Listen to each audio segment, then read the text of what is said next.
If you go through something like this, you can never forget what happened. We never forget, the most important, and that's why I'm here today. You just don't forget, you just still come, and these people who passed away, they were friends, colleagues, they were all part of the same committees. We were a vertical kampong.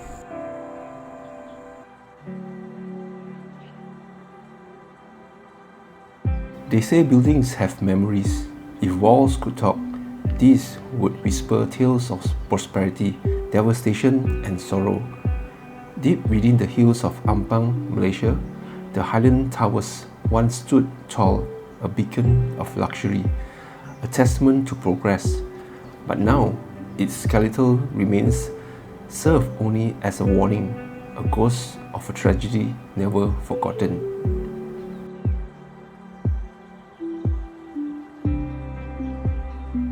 The late 1980s, a time of ambition, expansion and architectural feats.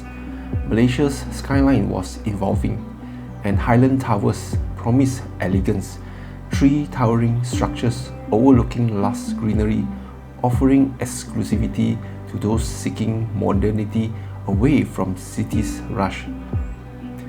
But beneath its promise, cracks were already forming, once unseen to the eye.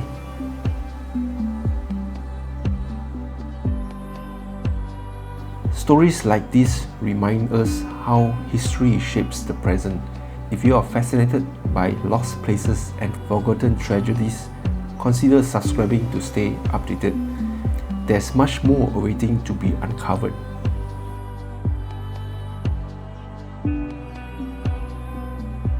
Inilah visual terbaru yang kami rakamkan. Sehingga ini kerja-kerja mencari dan menyelamatkan mangsa diteruskan. Pangsa puri 12 tingkat yang buntu ini adalah Blok 1 Highland Towers. Pasukan bantuan dari pelbagai jabatan termasuk Jabatan Pertahanan Awam dikerah untuk menangani tragedi dahsyat ini.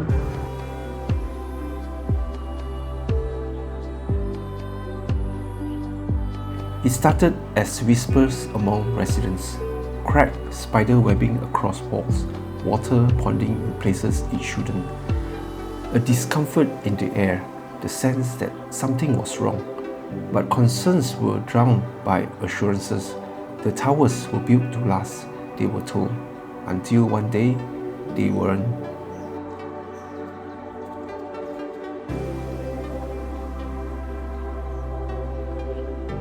December 11, 1993, a normal afternoon, then horror. The ground beneath Highland Towers betrayed it. A landslide, a monstrous force of nature unleashed by human oversight, sending Block 1 crashing down. Within seconds, lives were lost, families shattered. The nation stood still, staring at the ruins where homes once stood.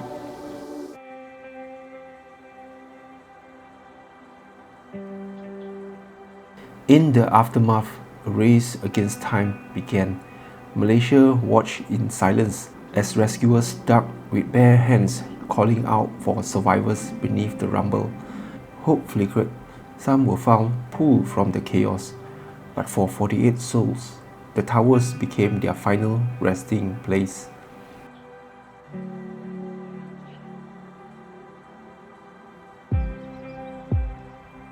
Things would get worse by early December when the area started receiving a prolonged bout of rain.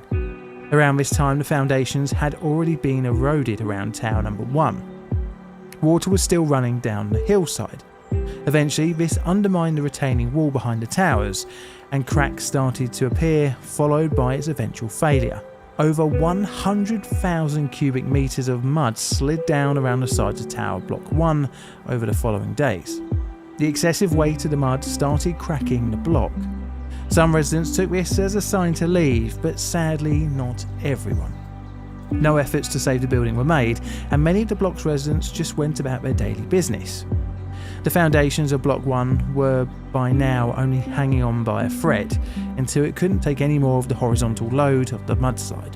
At around 1:30 p.m. on the 12th of December, Block 1 collapsed, crashing down sideways.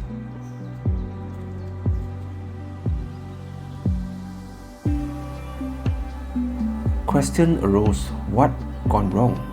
Why had Block 1 collapsed while Block 2 and 3 remained standing? Experts traced the disaster back to an invisible flaw: poor drainage. Rainwater trapped with nowhere to escape had been gathering beneath the surface for years, slowly eroding the foundation, silently setting the stage for catastrophe.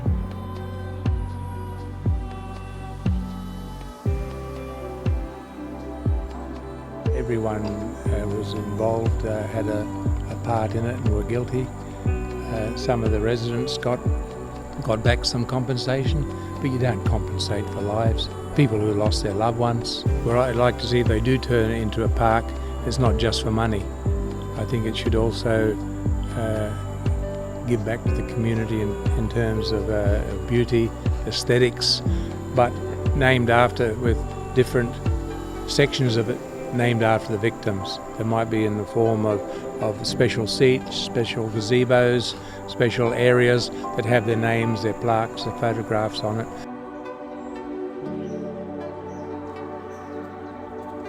Anger spreads like wildfire. Residents, their lives forever altered, demanded accountability. The developers, engineers, decision makers, who was responsible?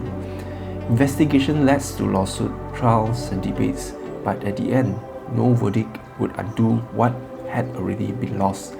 No settlement could return the lives stolen by the landslide.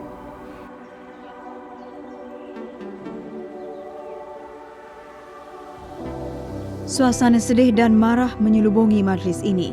Ia diadakan tepat jam 1.30 petang tadi, waktu berlakunya tragedi 11 tahun lalu. Flowers plucked from the basket of flowers I placed there. So I'm now going to Nirvana Memorial Park to the family tomb and place it there. Okay. Who you lost actually? I lost my mother, my wife and my younger son.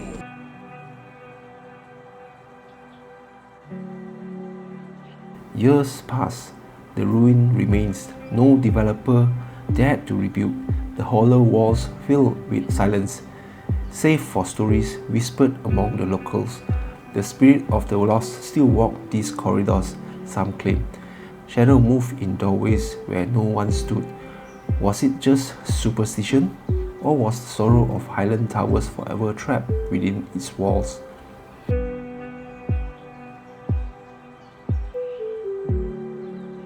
The important thing is this tragedy is not forgotten. Okay, the people that died, they were our family, they were our loved ones, they were our friends. Up to today, it still hurts when I think about it. You know, I just don't want this to be repeated with anybody else in Malaysia.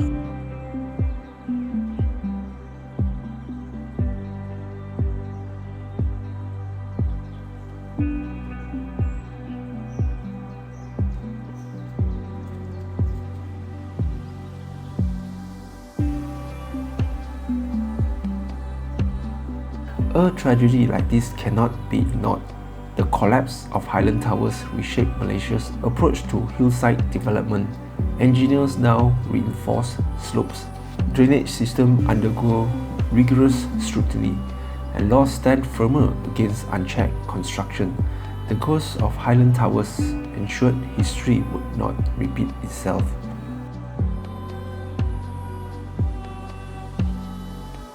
Housing and Local Government Minister Zuraida Kamarudin hopes to make an announcement on the demolition of the remaining blocks of Highland Towers before the end of the year. Administratively, we have gone through everything we need to do.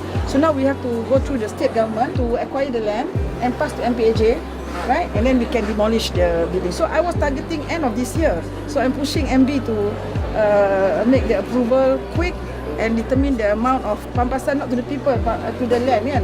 There must be some amount of value to acquire. So we are waiting for the state to determine the figure. Zuraida said this after launching the Taman Dagang Community Hub in Ampang on Saturday morning. The minister was previously reported as saying that the Highland Towers would be demolished by June 2019.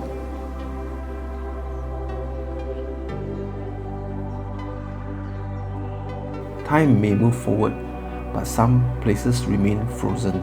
The Highland Towers stand not merely as abandoned structure, but as echoes of a lesson carved into Malaysia's history. A tragedy that served as a warning, a memory, and a story that must never be forgotten.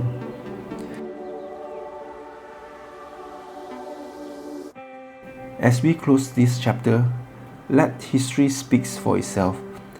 If this story resonates with you, share it. Let others remember.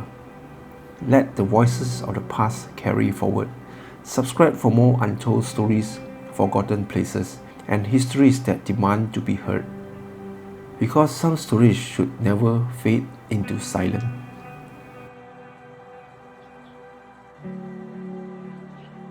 Ketua Polis Negara Tun Harif Omar, pihaknya diberitahu terdapat 44 penghuni berada dalam bangunan semasa kejadian pada pukul 1.35 tengah hari. Sebuah blok pansapuri mewah 12 tingkat Highland Towers di Taman Hillview, Ulu Klang, Selangor roboh tengah hari tadi. Laporan awal yang diterima sehingga pukul 7.30 malam ini menyebut sekurang-kurangnya 40 orang dikhawatiri terperangkap dalam runtuhan itu.